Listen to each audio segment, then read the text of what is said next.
And I want first to thank the Japan Society for inviting me to give this talk.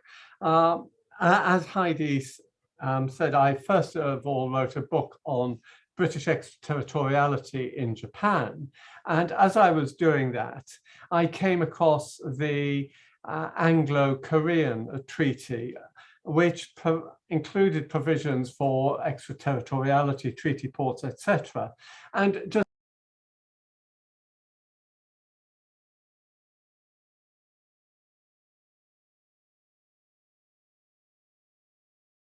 Chris, I'm sorry, we muted you between us, I'm afraid. Would you mind unmuting? Thank you. Okay. Sorry about that.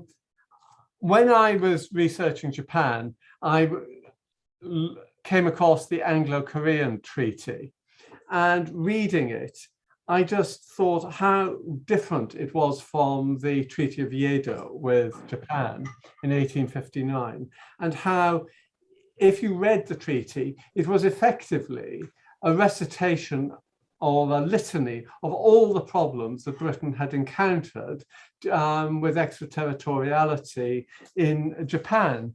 And once I'd completed my studies on Japan, I decided it might be worth pursuing that. I've taken a bit of time over that, and my book is the result of that.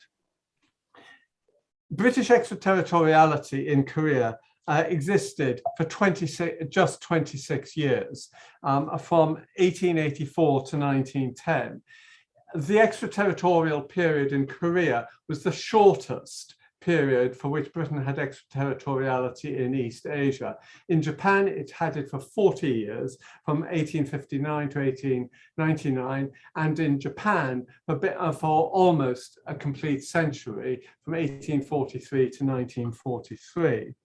Of course, by the time Parkes came to negotiate the treaty with Korea in 1883, Britain had exercised extraterritorial rights in Japan for nearly 25 years, and a number of problems had come up. There was a growing British population in Japan.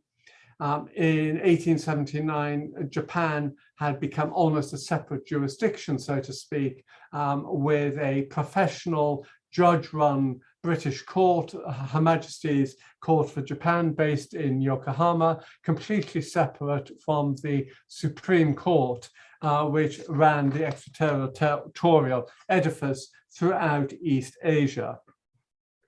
And so in Japan, extraterritoriality had been a thorn in the side of relations between Britain and Japan, really from 1870, the mid-1870s onwards. And it had remained a thorn until it was abolished in 1899. And the Japanese have long memories, particularly Japanese lawyers, who even today have a resistance to foreign lawyers. Whereas in Korea, it is hardly an issue. You never hear it mentioned. If anything, the big case of British extraterritorial rights in Korea is actually seen as something in favor of Korea and a defense of Korea against Japan. But we'll come to that, the Bethel case, later. First of all, I thought I would just quickly cover what is extraterritoriality. Going back to the 17th century and the Peace of Westphalia, the result was that throughout most of Western Europe, jurisdiction became territorial, in that the sovereign of a territory had jurisdiction over everybody and everything that moved within his territory, as opposed to exercising personal jurisdiction over people or subjects. And extraterritoriality was an exception to this rule. And it meant that, for example, in Japan and in Korea, a British subject who was subject to any claim or had committed a criminal offense was not subject to the jurisdiction of the Japanese or the Korean authorities, but remained subject to the jurisdiction of the British Crown and was tried in a set of courts known as consular courts run by the British consuls in those places. Extraterritoriality is sometimes confused. That's a very narrow legalistic definition. You sometimes hear it used more widely to cover things like the establishment of treaty ports or the imposition of tariff controls, whereby the Western countries restricted the tariff freedom of China, Japan, and Korea to set their own customs duties. The Western countries set customs duties for them, and so forth. Also, local shipping. Western countries insisted that British ships could trade in Japanese or Korean waters. But really, this talk tonight will concentrate on the narrower definition, albeit that if I have time, I will look at some of the impact on treaty ports in Korea. So I have to call up. This is, you will see that there were 7 treaty ports in Japan, and they never really expanded. Technically, a Bisu Minato was added in 1869, but that was really purely as an adjunct to Niigata, which in itself was hardly used. I should mention that with Korea, the observant of you will notice that I have got chamulpo in, and I use the term chamulpo, which was the term used in those days, rather than incheon, which of course covers a much larger metropolitan area and is the port and the big city today, although you can still see and visit what was chamulpo at the end of a tube line from Seoul out to chamulpo or Incheon.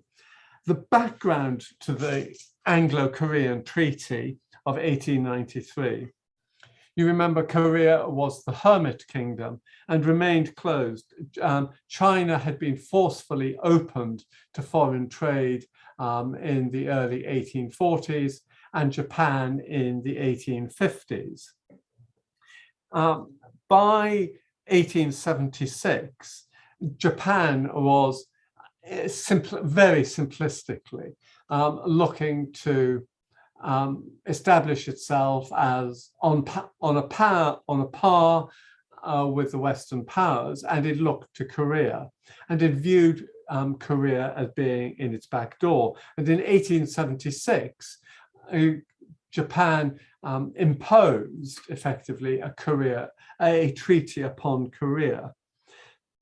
Parkes, the British minister in Korea at the time, did consider whether Britain should go to Korea and also participate in opening up Korea. But basically, really, Britain had no great, although Parkes may have wanted to at the time, the Foreign Office had no great enthusiasm and things lay dormant. Although after 1876, when Korean diplomats and scholars visited Tokyo, several members of the British diplomatic corps, particularly Sir Ernest Mason Satow and William George Aston, met with these scholars and began to learn about Korea and learn the Korean language.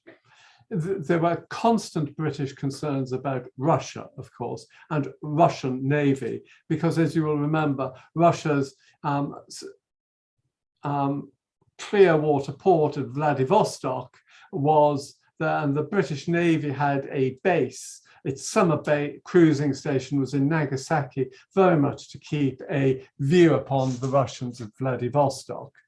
And it was really, so long as Russia did nothing, Britain was probably going to do nothing in Korea. But then the US suddenly in 1882 sent Commodore Schufelt to Korea with a view to negotiating a treaty. Schufelt went with one ship. He gained the assistance of Li Hung-jang, the Chinese viceroy for the Chile region and who was in charge of Korean affairs for the Chinese court, and negotiated a treaty which allowed for the opening of Busan and one or two other ports, and really had some general provisions about extraterritoriality, had some customs duties and allowed for trade, but was really concerned with rescuing US sailors who went ashore in Korea. The US Shufelt Treaty and the US involvement triggered an immediate British response, and a bit of an unthinking response, because the Foreign Office, and particularly the minister in Beijing, Wade, sent the British Admiral Willis, who was commanding the China station, to Korea with a vessel to keep an eye on Shufelt, and if Shufelt got a treaty, to do the same. Well, that's exactly what Willis did. He didn't wait to get an interpreter. His interpreter arrived, who could speak Korean, arrived from Yichang in Shanghai after Willis had left. Willis said he didn't want any assistance from Parkes, and we see that Parkes and Willis really did not get on personally.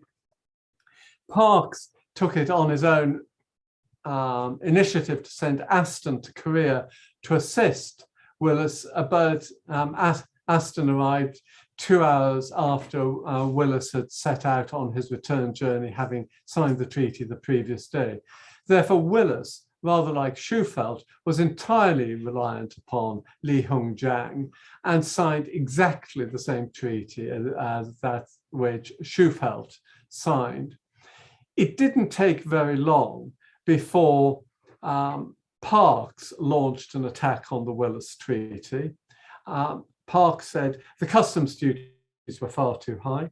Its provisions for extraterritoriality were silly and full of loopholes. It allowed no rights for British subjects to travel into the interior or to reside in the interior of Korea, both issues that were the subject of discussions with Japan at the time. And Parkes said that the treaty provisions for as regards opium were unworkable in the English language, and he said that Willis simply didn't understand or know what he'd signed in Chinese. So the treaty was rubbish and we needed a new one. Parkes, I suspect it was Parkes, clearly engineered various chambers of commerce around East Asia and back in London to add to his lobbying. And of course, Japan really went into a great fit of attacking both the Shufelt Treaty and the Willis Treaty for the reason that those two treaties regarded Korea as subject to China, and there was a protocol in each, or there was a letter written in each treaty by the Korean king to Queen Victoria or the President of the United States, saying that he was a subject of China and China was the suzerain. Whereas, of course, Japan was very firmly of the view that Korea was an independent country and had insisted upon such a statement in its own Treaty of Ganghwa back in 1876. Also, at the time, Parkes was about to open renegotiations with the Japanese in Tokyo on the Ansei treaties, or all the Western powers were, the treaties which dealt with the establishment of extraterritoriality in Japan. And as Parkes said, he would get nothing from Japan given what Willis had not got, because Willis had not got rights to live in the interior or travel in the interior. The provisions on extraterritoriality were hopeless, and nobody had given any thought to the treaty. It didn't take long And by the beginning of 1883, the British government realized that the Willis Treaty was not very good, and it and Germany, which had signed a similar treaty, decided that the Willis Treaty would not be ratified. And Aston was sent off to Korea with a view to laying the groundwork for a new treaty. Parkes had a new draft treaty drawn up, and he had input from Nicholas Hannon, the British judge based in Yokohama, and it was a far more detailed treaty. And Parkes was appointed minister to Beijing in May 1883, and Korea would come within Parkes's remit. Parkes left Japan in October 1883, crossed more or less directly to Korea with a view to negotiating with the Koreans. He arrived in October, accompanied by the German consul from Yokohama, with a view to the German consul doing exactly the same on behalf of Germany. Then the reason Parkes had to hurry to Korea was that he did not want to get embroiled with Li Hongjiang and the Chinese and allow them to start meddling. Also, if he didn't reach Tianjin by middle of November, the Peiho River would freeze and it would be extremely difficult for Parkes to get to Beijing, and he needed to get to Beijing urgently. So there was a degree of time pressure on this. And as I say, Aston, who is the middle figure, Parkes is on the left, and on the right of the picture is William Carles, who was the first vice consul under Aston in Korea. And Parkes's treaty, from the extraterritoriality perspective, dealt with issues that had come up in Japan over the preceding 25 years. First of all, the issue of exclusivity. Parkes wanted it to be crystal clear that British courts alone could deal with British subjects. Whereas in Japan, the Japanese fairly quickly started saying, oh, well, criminal issues, well, the Treaty of Yedo says criminal issues and criminal offences are to be dealt with, but not offences against the state. And those are different issues, and therefore we, the Japanese, can judge them. And that in Japan, that had been seen off. Also, there was an issue as to what happened if a foreigner wanted to sue in a civil suit or bring a civil or a criminal action against a Brit. Who had jurisdiction? Was it the British consul or the Japanese courts? As I say, it had been pushed in Japan, and the Japanese eventually gave way. And the Austro-Hungarian treaty with Japan clarified this in 1869, but Parkes was determined that this issue would not arise in Korea. He made it crystal clear that the only courts with jurisdiction over British subjects, for whatever matter, were the British courts. Applicable law was to be British law. There was no issue as to Korean law being applied. In Japan, Japan had argued right from the beginning that, oh, well, we may have conceded that jurisdiction is in the hands of the British courts, but the British must follow Japanese law. And the British toed and froed over this over time, but it broke out right from the beginning with Moss when he was arrested for shooting game near the Shogun's palace. And the British seesawed, and in the end, the British said, well, came to a compromise and said that, well, it must be British law, but if Japan wants to impose a law or a regulation on Britons, then they must get the British minister to make a regulation binding on British subjects. In Korea, it was clear that the only law applicable was British law. No Korean regulation would be applicable unless it had been approved and issued by the British minister to Korea. Thirdly, in Japan, there was an issue as to British premises and ships. The Japanese authorities never conceded that they did not have power to enter British premises and board British vessels within the Japanese territory. On the whole, a modus vivendi was arrived at, and compromise and goodwill. But there were issues from time to time, and the British community in Japan certainly thought that each of their shops and trading premises was a little bit of extraterritorial empire, just like the embassy with no Japanese right of admission.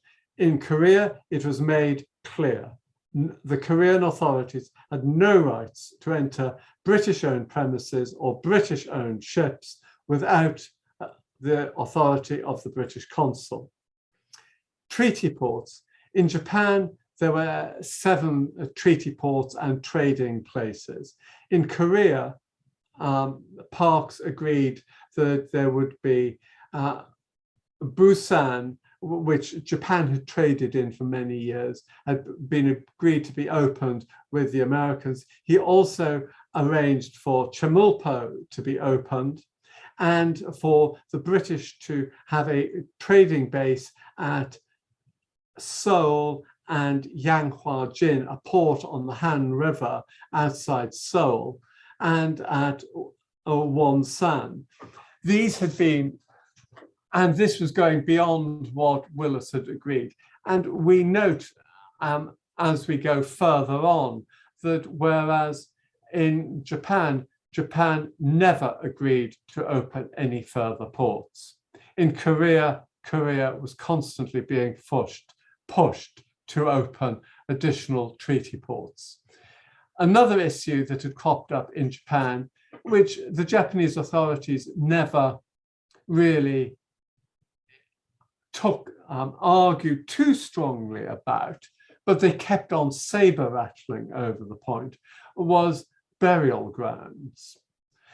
There was no right in the Treaty of Yedo for separate foreign cemeteries or for Japan to provide grounds for foreigners to be buried in. In Korea, it was clear. The Korean authorities must provide ground at each of the treaty ports for Britons to be buried in. In practice, we will see that cemeteries were opened actually in Chemulpo and at Yanghwa-jin on the outskirts of Seoul for Westerners. Travel into the interior was highly contentious in Japan. The Treaty of Yedo said that Britons and all Westerners could travel up to 10 li, or about 25 miles distance from the treaty port. Otherwise, they could not go into the interior of Japan. Over time, a system of passports was agreed, whereby the Japanese authorities would grant a passport for Britons to travel into the interior. But these passports were limited to for the purpose of seeking pleasure, usually going to hot springs, a bit of tourism, or for scientific discovery. It did not, very specifically, did not allow for trading in the interior of Japan, and it did not allow missionaries to go to the interior of Japan, both of which were issues that Western countries wanted in Japan and were key issues in the negotiations with Japan over the abolition of extraterritoriality. Also, within the treaty ports, Britons were strictly restricted to renting land and living within designated treaty port settlement areas and no further. In practice, the Japanese did allow the British to build land outside the settlement areas in Kobe, all over the place, but there was no right to do so. In Korea, it was clear Britons could rent and buy land in the treaty ports. They could erect buildings, they could build factories in the treaty ports and in the immediate hinterland of the treaty ports up to 10 li or 25 miles.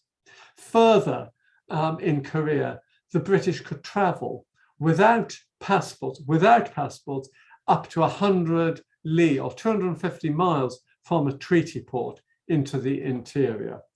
And beyond that, they could travel into the interior with a passport issued under the approval of the British consul and the Korean government. And the passports further into the interior were for pleasure or for trade, very importantly. So Britain had basically got access to the whole of Korea for trade. And opium, of course, was a big issue in East Asia. Of course, in China, Britain was allowed to import opium into China. In Japan, the Treaty of Yedo banned the importation of opium, but medicinal opium was an issue. The British, like all Western countries and the Japanese themselves, tended to use opium for medicinal purposes at that time in the 19th century, and the British wished to import it into Japan. And it had been imported quite regularly into Japan until about 1878, when the Japanese suddenly said no. And the Japanese even had a customs duty to be levied on this opium. And so whereas in Korea, it was made crystal clear from the beginning, medicinal opium could be imported, or other opium couldn't be. And as for renunciation, Britain agreed in a protocol that it would renounce extraterritorial rights when Korea had an independent and trained judiciary, and they were up to the job in the views of the British, and it had publicly available codified laws, exactly the same that the British were arguing over the and renegotiations with Japan. Korea agreed to all of this, and in many ways, the treaty could be regarded as the high point of extraterritoriality and the statement of what Parkes regarded as sensible extraterritorial rights. It's very clear that, these are the countries which over time entered into treaties with Korea, where they all had extraterritoriality. The only countries in Japan which had extraterritoriality in Japan, which did not enter a treaty with Korea, were Hawaii, Portugal, the Netherlands, Peru, Spain, Sweden and Norway, and Switzerland. It's very interesting that the treaty, all treaties include a most favored nation treaty, which says that if you give a better provision to somebody else, you will give it to me. Well, as soon as Parkes had negotiated his treaty, Japan and the USA jumped on the treaty and said, oh, well, we will take the lower customs duties available, and we will take access to the open treaty ports that Parkes has negotiated. And in turn, Parkes said, oh, well, we will take advantage of the lower tonnage duties chargeable on shipping that are in the Japanese treaty. And when France came to negotiate its treaty in 1886, it provided for missionaries to be able to go and live in the country. And Britain said, oh, we'll have those rights as well too. Thank you very much. But otherwise, all these treaties are almost verbatim what the UK treaty is of 1883, with just changes of the names. China in 1899 is an exception. The British judicial regime in Korea would have been totally familiar to Britain and Japan. The British Foreign Jurisdiction Acts of 1843 and 1890 gave the British government and British officials jurisdiction over Britons, and then these acts were applied by various orders in council, and the principal ones were in 1865, Britain consolidated a mishmash of orders in council applying to extraterritorial rights in the judicial regime in Japan and China, and set up a clear regime with consuls sitting as judges in courts called provincial courts, although everybody always refers to them as consular courts, and they were supervised by a British-run Supreme Court in Shanghai with 2 qualified British judges. And the Supreme Court had an extraordinary jurisdiction so that it could hear cases in China and Japan and sit above the consuls. In Korea, there were differences, slight differences, because in 1878, there was a new order in council which set up Japan as a separate jurisdiction with the Yokohama court, judge-run, having jurisdiction over all the consuls in Japan, and replacing the Supreme Court so far as the consuls were concerned in Japan. Appeals from Japan were only from the Yokohama court to the Supreme Court in Shanghai. In Korea, there were no professional judges. There were differences of jurisdiction in that after 1878 and after by a finesse after 1871 in Japan, the judges had jurisdiction over shipping matters, which was a very important issue in Japan, matrimonial affairs and lunacy.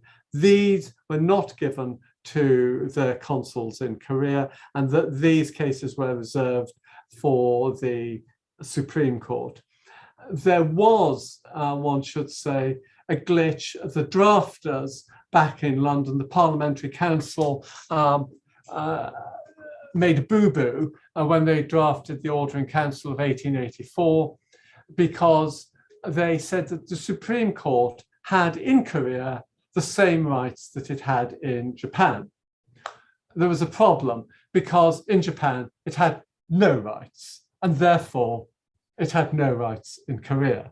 This was remedied by an amending Order in Council in 1886.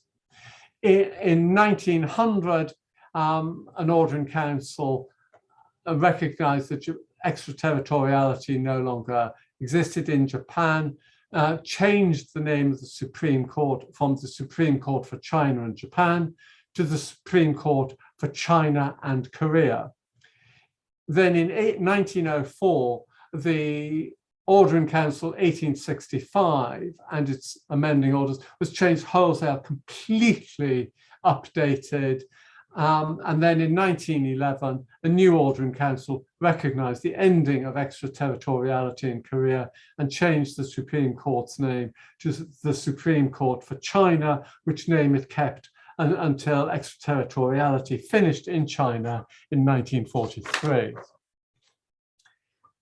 As in the consular courts in Korea, there were no purpose-built courtrooms. The only purpose-built courtroom in Japan and China were Shanghai and in Yokohama. Otherwise, the consul would just hold a court in his office in chambers.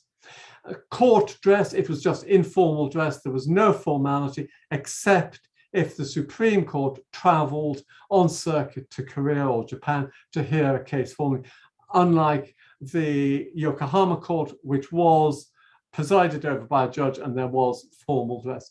Korea, there were no permanently based British lawyers in Korea, whereas there was a British bar in Japan, in Yokohama and Kobe. We will also find that there were no British jails in Korea, whereas there were in Japan. It was run by consuls, and I showed you earlier a picture of Aston, who was appointed the first consul. He will be known to people from Japan. He'd spent his entire career in Japan and was a very good linguist and scholar on Japanese studies. He was the first consul general in Korea, appointed in an acting capacity because the British didn't really know what they were doing or what they wanted in Korea. The next person of significance was the guy on the left, Walter Kane Hillier, who was appointed in 1889, 4 years after Aston had retired ill. And he again was originally appointed in an acting capacity. Eventually that was upgraded to a permanent capacity. In the interim, there'd been a whole series of ad hoc appointments. Hillier retired in 1896 because he was basically going blind and he needed an eye operation. And he went back to London, had an operation, and very fortunately it saved his eye. I mean, he could have totally blinded him. And he was replaced by John Newell Jordan, who in time, he was appointed first of all as consul general, and in 1898 he was appointed the chargé d'affaires, and so Korea became a separate diplomatic post. It no longer was under Beijing, and in 1901 Jordan was appointed minister to Korea. He was the only British minister appointed to Korea before I think 1950. If we look at the caseloads between the two countries, Japan over 40 years had 6,400 cases, Korea 24, an annual average of 160 to 1. And it may be that my trailing in the sources and finding sources has not revealed all the cases, but I suspect the absences would be proportional. So you can see that the caseload is far, far bigger in Japan than in Korea. And you might see why it played such a big impact in Japan. But look a bit more closely. If you look from 1879 to 1899, when it's a bit easier to identify who the defendants are and what their job was and so forth in Japan, there were just over 1,000 criminal cases, of which nearly 700 were shipping offences, which arose on board ship. Refusal to work, going absent without leave, and so forth. They were purely shipping matters, and over which the consul had jurisdiction. If you take those away, you're left with just 373 cases, criminal cases, which arose from events which occurred in Japan. And even of these sailors, British sailors, were defendants in 219 of them. So the British residents in Japan actually committed 154 crimes over this period, or 7.5 crimes per year. It's not that big a number when you bring it down to that. Similarly, on the civil side, you have in the same period 250 cases, shipping related, mainly trading disputes, shipping collisions, etc. 270 sailors as defendants, say 50, and these are usually sailors going ashore and drinking and refusing to pay for their wine and beer or their girls or whatever. So you get about 11 cases a year. And so a comparison comes to this, and but then the key in Japan, you see about 19, 20 cases a year. In Korea, 1 case a year. But look at the average population. In Japan, over this period, the average population was about 1,000. In Korea, sorry, it was under 100. It ranged from 10 in 1883, when Britons first went there, up to about 58 in 1898, to about 85 in 1908. Again, in both cases, you can find sources which have higher population numbers, but proportionately the differentials would be the same. So you would not expect there to be many cases in Korea. And so why was this caseload so much lower in Korea? Well, it really was the absence of British vessels and sailors. Despite the British mercantile marine being the most important, the largest, most numerous in the 19th century, it was basically absent from Korea. Colin Ford, the acting consul in 1889, said, "The red ensign is once again conspicuous by its absence." The shipping trade in Korea was dominated by Japanese and Chinese vessels, principally Japanese, say 2/3 or 60% Japanese, 30% Chinese, and 10% Korean. And what happened was that British goods would come to Japan, usually Kobe or Nagasaki, and be traded and transshipped by Japanese companies, or occasionally British trading houses for shipment to Korea, or brought from Shanghai or Tianjin or by Chinese over the mountains into North Korea. It is a period in the 1880s, 1890s, when British manufactured goods formed the vast bulk of imports to manufacturers into Korea, but they came in Japanese and Chinese vessels, not Korean vessels. So that is why the caseload is so much smaller. Also, the smaller population. Then there's the differential makeup in the population.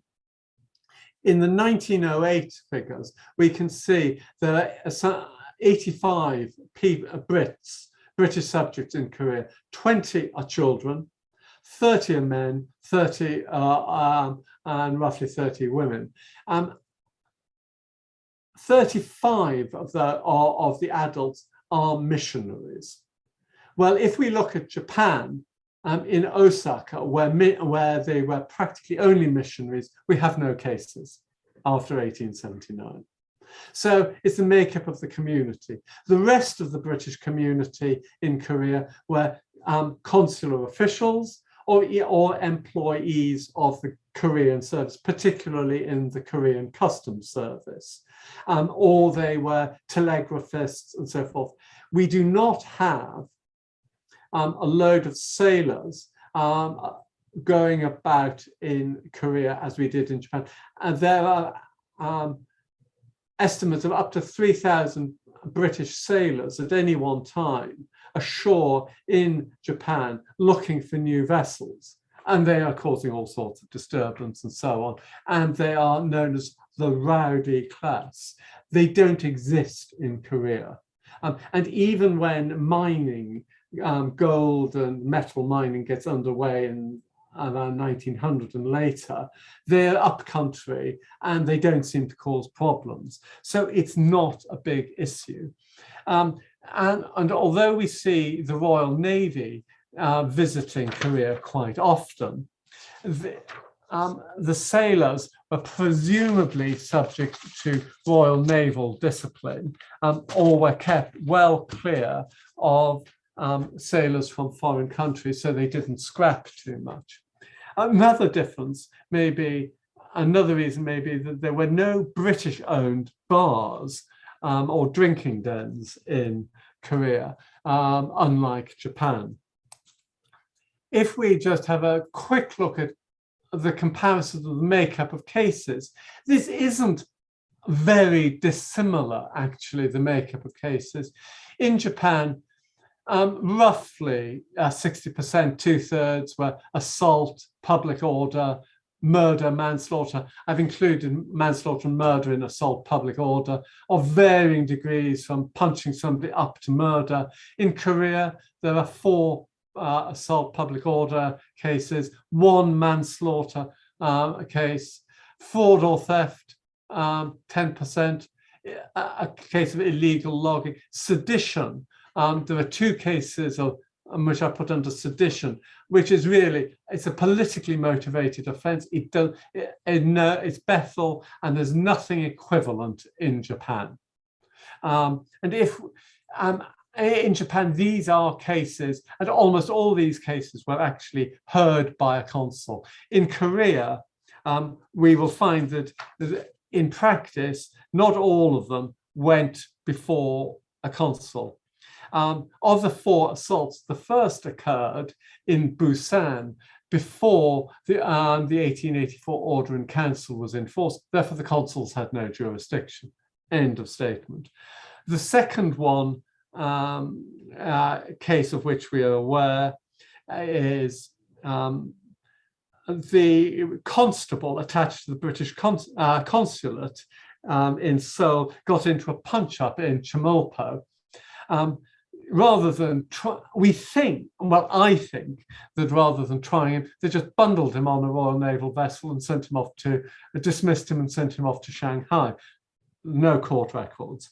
There was one case, somebody called Busby in 1898, who assaulted a Korean and was tried by Jordan in 1898.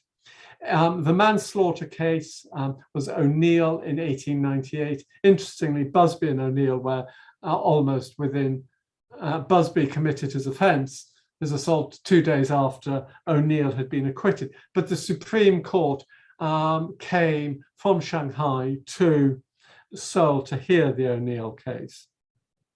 The fraud and theft case was somebody called Lewis or Lascelles.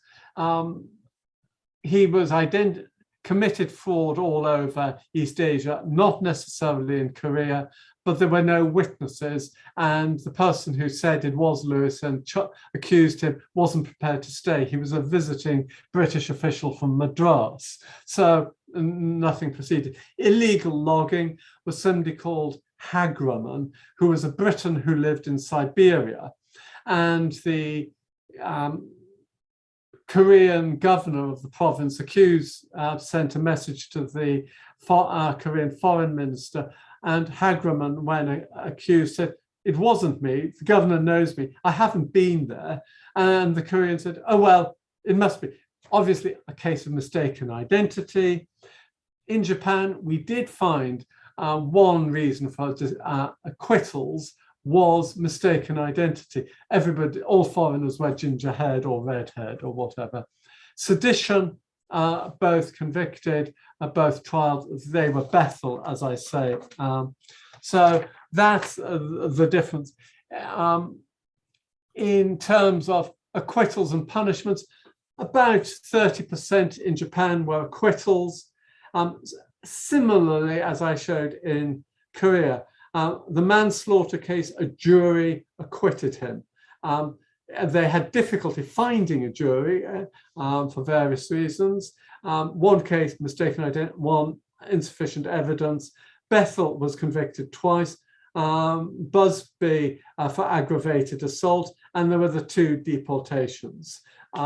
These sent jails.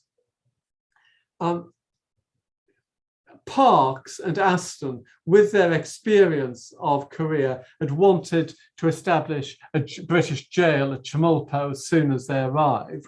And Granville, the Foreign Secretary, approved this, but no jail was ever built. Nothing was done about it.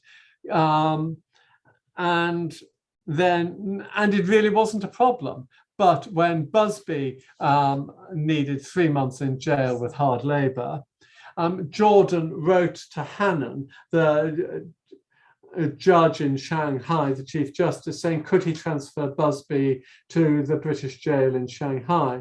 And Hannan said, no, there's no power to transport somebody to Shanghai. He must serve his sentence in Korea. It's unclear why they didn't use a provision in the Order in Council allowing the transfer to the Victoria jail in Hong Kong.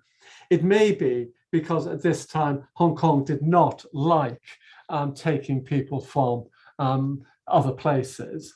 But then after this, Jordan inquired, well, shouldn't we build a jail in Chemulpo? The Foreign Office and the Treasury sat on it. They were concerned about the costs.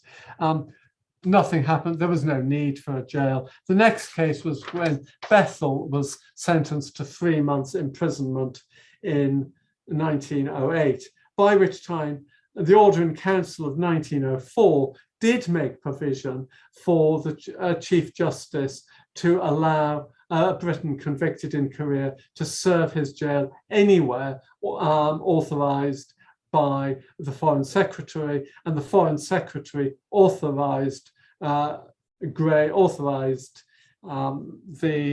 Bethel to be deported from Seoul to Shanghai, and he served his 3 months without hard labor in Shanghai. Sorry, looking just at the makeup of the civil cases, again, there's a broad similarity, claims for debts and goods. Again, we don't, on the debt side, the first case again arose for a claim for 37 yen and 70 sen in Busan. It was resolved. It occurred before the Order in Council was in force. The result was that no hearing. Parks said, well, the defendant is in the Korean Customs Service. Just get the Commissioner for Customs to tell him to pay. The estate administrations, 3 of these, probate was granted in apparent hearings. One, it was handled informally. Everything else was handled informally. Nothing went to court in the British sector. There was one for ground rent.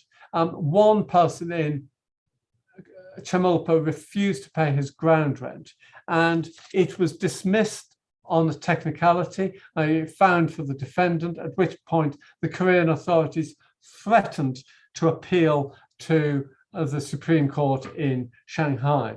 Appeals from Korea went to Shanghai. No appeals on the criminal side. On civil, there was only one that was threatened.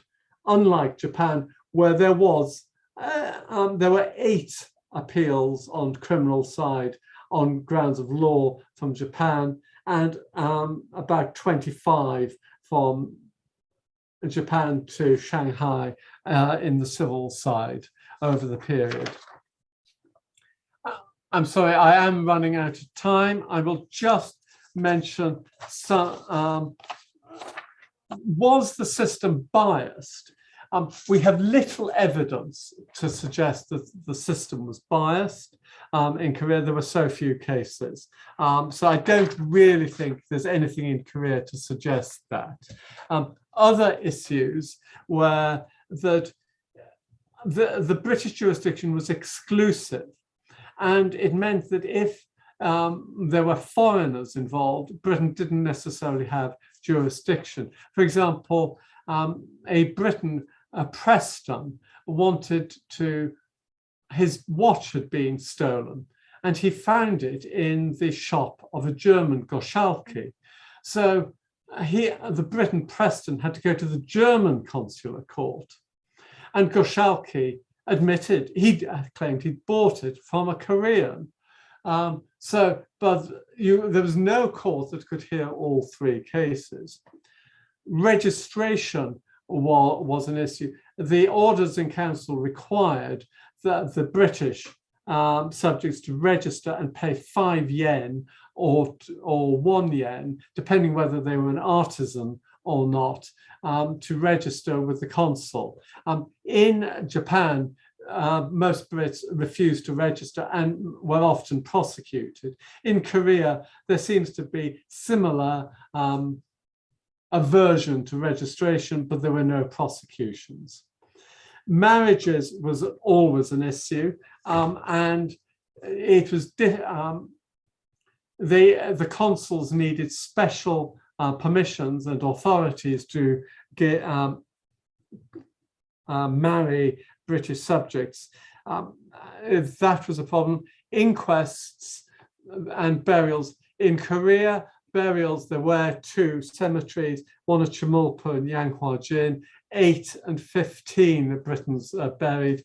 Estate administration, the consuls could grant probate so long as it wasn't a contested case. With regard to the sea, in Japan, we see something called naval courts of inquiries and inquiries into deaths at sea. These were administrative proceedings, not legal proceedings, and they were under the Board of Trade and the Merchant Shipping Acts, but they played a big part of a consul's work in Japan. In Korea, there was only one court of inquiry into the sinking of a ship called the Zephyr, owned by somebody called Hodnut, who was also a pilot in the Sea of Japan, and we come across him in Japan. And the reason for the sinking, he was trying to navigate his boat up the Han River from Chemulpo to Yanghwa-jin, and he and the pilot could not communicate other than by sign language. And the pilot had wanted him to anchor, but Hodnut had refused to anchor. There were no deaths at sea because these inquiries were to be held at the first port of call of the vessel after the death. And there were so few British vessels which arrived in Korea, they'd been held earlier. War was an issue. Belligerency trumped any extraterritorial rights. In the Sino-Japanese War near Korea, we had the sinking of the Kaohsiung when the Chinese government chartered the Kaohsiung to ship 1,000 Chinese sailors from Daegu to Korea, and Togo Hachihiro tried to stop them coming, and the captain tried to heave to, but the Chinese soldiers on his boat refused to let him. The result was that Togo simply sank the Kaohsiung, and the Chinese couldn't swim and couldn't get into the lifeboats, and they drowned. The British were rescued and were kept by the Japanese Navy in Chemulpo, and basically had to be rescued from the Imperial Japanese Navy by the Royal Navy using their good officers. During the Russo-Japanese War, the Imperial Japanese Navy blockaded Port Arthur or Lushun and Vladivostok, with a view to stopping a trade running in. And even though Britain and Japan were allied at that time, Britain was not a belligerent, and there were British vessels which did try to run into Lushan and Vladivostok, and several were torpedoed or hit Japanese mines outside those, because if they carried South Wales coal, that was a prime commodity, because South Wales coal did not create steam, and it was very vital for scouting vessels of both navies. Equally, the Russian Navy tried to seize or sink British vessels carrying what they regarded as contraband of war, railway sleepers and goods, to Yokohama or to Chemulpo. The only other court was not a judicial court, it was an Admiralty court of inquiry into the drowning of 47 sailors from HMS Edgar in Chemulpo Harbour in the late 1890s, when a rowing boat capsized. But the court, it was just a naval court held in Nagasaki because that was where the Royal Navy held its summer base.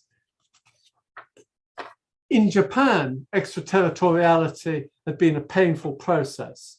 Ending it was painful, lots of negotiations. It ended in 1899. In Korea, it ended automatically in 1910 when Japan annexed Korea and it became a Japanese possession. Britain recognized immediately that it was Japanese and Britain had no extraterritorial rights. All Western countries followed this, other than the United States, who argued it didn't apply, but eventually neither gave a reason but gave up. There were various lessons which had been learned between that, very technical lessons, but basically both the Japanese and the British applied these lessons that they learned between 1899 and 1910 to ensure that the ending of extraterritoriality in 1910 went smoothly. At that, although I've got a few more slides, I think I'm aware I've spoken for an hour and I should probably not bore my audience further and offer to take any questions that you may have. I should just show you a map of the treaty ports in Korea. But I don't know, Heidi, it's up to you to coordinate questions. Chris, thank you very much indeed. That was fascinating and so much detail, and clearly a lot to investigate and to consider in this. We have one question in the chat already, but let me just throw in maybe a slightly controversial question to start with. Given that the numbers were so few and there were so few people living, British citizens or British subjects living in Korea, why did the Britain want to have extraterritorial rights in the first place? Well, sorry, maybe a bit naive. The simple answer is this is what Britain and Western countries did in East Asia. It is as simple as that. They did not, and the question isn't specific to Korea. It's specific. It's a general question. It came to Japan through China, and it came to Japan to China from Turkey. Effectively, it moved eastwards, and it was effectively a show of economic and military power, effectively, an exercise of power. And the British, I suppose, really wanted it because they wanted to trade and do business and have their British subjects subject to a clear, known legal system. And in none of China, Japan, and Korea were there any publicly codified laws, or codified laws, full stop, probably, and there was no independent or trained judiciary in any of them. And that was why I wanted. Also, it was a way of avoiding problems, actually, because if you think in 1851, you had, go back to Athens, you had the Don Pacifico incident. The Greeks simply seized some assets from a British subject. Palmerston sent a gunboat to get it back. Britain did not want to have to go to war all the time, and the British government actually thought that there was a way, bizarre though it may seem, if the British had extraterritoriality and could run their own affairs, control their own people, there was less likely to be pressure on the British government to have to take more drastic action against these countries. And on the whole, these countries initially did not view extraterritoriality as being an issue because personal jurisdiction was quite compatible with their systems. It was really in Japan, as Japan saw that it wasn't being treated as an equal, that wanted Japan to get it. So that's a long, convoluted way of coming to it. That's really helpful, and links maybe quite well into Andrew Kennan's question in the chat, who says he's referring to maybe page 57 on your book on Japan, where you mentioned that Parkes learned from the experience in Japan when applying extraterritoriality to Korea. But are there examples of what the Japanese legal and diplomatic experts learned from the exercise of British extraterritoriality in Korea? Not really, because the Japanese had picked up all the tricks during the 19th century in Japan. And by the end of the 1880s, after the Ansei revision negotiations that had gone on for 2 rounds, and the Japanese had been advised by Western legal advisors, there was not a legal issue that had not been crawled over. And the Japanese were well aware that, like, for example, on extradition, by 1890, the Japanese were insisting upon extradition treaties and said that the Treaty of Yedo gave no rights for Britain to extradite its people. So no, there was not. The Japanese were well aware by 1890, at the absolute latest, of every minutiae piece. And as I said, the Japanese in the Treaty of Ganghwa, well, in a supplement in 1876, had a supplement saying that they could have cemeteries for the Japanese in Busan, and also, as for the Japanese traveling 10 li from Busan, it was as the crow flew, which was exactly the argument Parkes was making against the Japanese in Japan. The Japanese saying, oh, no, it's not that. It's 10 miles along winding roads. Mm-hmm. So the Japanese had picked up all the tricks. Interesting. If anybody else has other questions, Andrew says, thank you very much for that answer. It's very good. If anybody else has questions, do put them in the chat or raise your hands and wave and somebody will find you. But in the meantime, Chris, in passing, you talked about the sedition, the Bethel case, and I think I've vaguely heard a bit about that. But can you tell us a bit more about that? Because I'm okay, well, hazy on the detail. Okay, I'm afraid this is probably 5 minutes. Okay.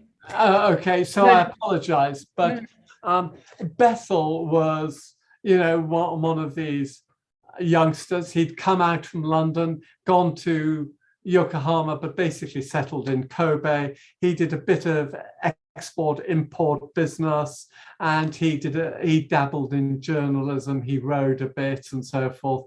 He was a young man about town in Kobe, and in about 1900, there is a case in about 1902 where he gets into a row with jinrickshaw coolies in Kobe over a fare, and there's an assault, and the case is the Japanese don't prosecute him so long as he doesn't prosecute the coolies and so forth. So he is a known character.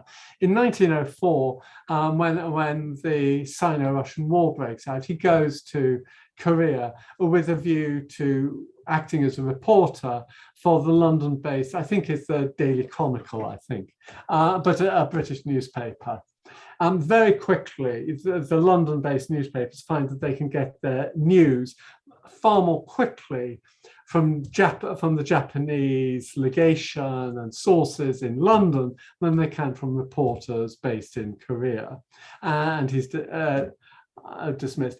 He then decides to set up a printing press and a newspaper, the Korean Daily News in Korea, which is fine. There isn't one. There have been various attempts at English language newspapers in Korea, none really successful. He sets one up, and it seems that for some reason he has a falling out with the Japanese authorities in Korea. Not quite sure why, whether he just takes against the Japanese or they don't pay him enough for his newspaper or whatever. He falls out with them, and he takes a very pro-Korean attitude. This being at a time when Japan is trying to impose its power and influence in Korea. And besides the English language Korean Daily News, he also publishes a Korean language newspaper. And anyway, he's by early 1905, mid 1905, he's quite anti-Japanese. Lord Lansdowne, the Foreign Secretary, says, well, if Japan wants to deport him from Korea, that's absolutely fine, not a problem, Britain won't object. But the Japanese have to deport him. Anyway, Bethel runs out of money, so he stops printing. He raises some more money, arguably sourced by the King of Korea, and by 1907, he's printing again and a thorn in the side. And by then, don't forget that the Anglo-Japanese Treaty of 1905 has come in, where Britain has really given up all interest in Korea and recognized the primacy and paramountcy of Japan in Korea. And Bethel is supporting the Korean side against this. And he's very rude about the Japanese. And the Japanese want him kicked out. And Grey, who becomes his foreign secretary in Campbell Bannerman's administration at the end of 1905, eventually in 1907, hoo-ha's about it and says, well, we don't want to deport him. We, the British, are not going to deport him, and we are not going to allow the Japanese to, because he's a British subject, he's got extraterritorial rights. And the Japanese say, well, why don't you do what Parkes did in Japan with John Reddy Black, who published the Bangkoku Shimbun in the 1870s in the Japanese language. And the Japanese authorities simply made a Japanese order banning any Japanese from distributing his newspaper. And Parkes supplemented this by issuing a ministerial regulation banning any Briton from publishing newspapers other than in the English language. So not in the local language. The Japanese want the British to do the same in Korea. Grey doesn't want to do this because questions will be asked in Parliament. He's afraid of opposition in Parliament. And there's some shilly-shallying around, and they pass a new order promulgate a new order in council, which makes it an offence for Britain to publish seditious material against an ally, basically, or the government of Korea. But it's it's known as the Bethel Order. It's aimed at him. In 1907, in October 1807, Jordan, who was minister, the only minister at the time, has, at the end, when Japan establishes its protectorate in 1905, he becomes minister to Beijing. And British affairs in Korea are transferred to the supervision of the British ambassador in Tokyo. But the consul general in Seoul is Henry Coburn, and he comes from the Japanese service.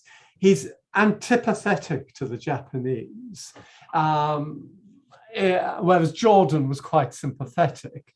And he's got no sympathy for the Japanese, really, and is unable to maneuver them.